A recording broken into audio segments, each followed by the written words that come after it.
onye mechi onye mụwa, onye mechi onye mụwa, onye mechi onye mụwa, echi dị ime,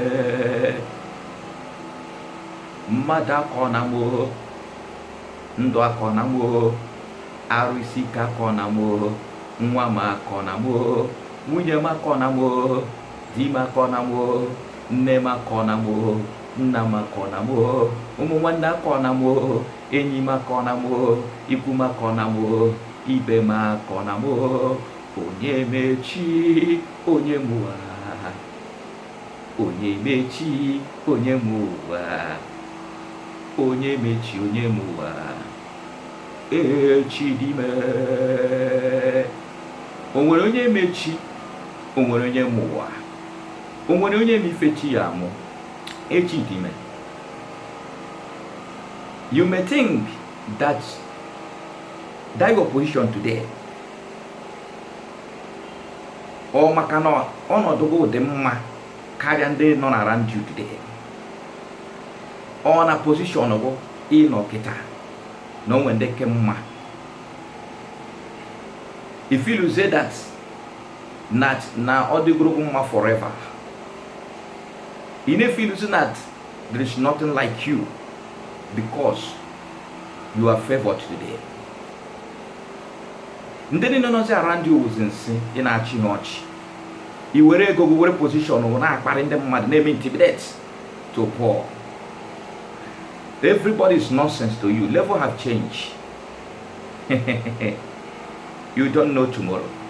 I want to talk to you today. Ụjọ gara emegbu m ogbenye. In your family, onwe ike gụnwa kwufutere mbọta atọ dịtụrụ gị mma, ndị ọzọ nọzi ebe ahụ nsị.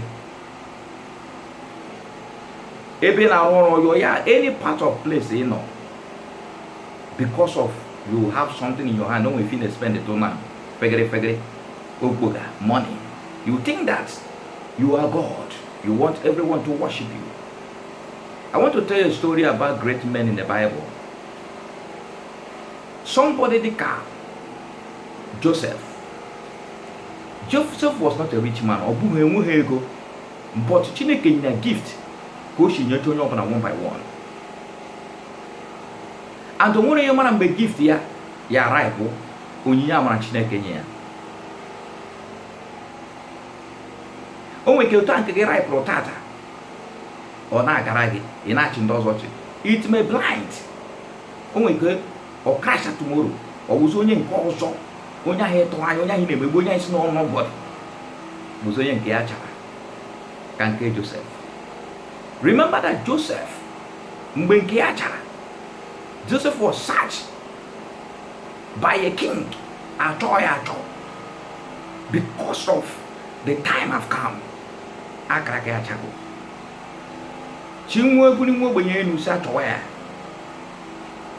And the watcher of money na mchiro ya hozo. Osiba ne kofa iya buni mwe benye enu sa towa. Joseph mechara wuro bia. Kowa ro. Moses igana mkporo. Mana Chineke no no nga menyeze. Let me tell you something, because it's not too well to you today. Odekika wawo omeze simere Joseph weze. Ndawa na chiwochi mbekere ya acha. You will become, that is a good to them. Don't worry. Whatever that cage you,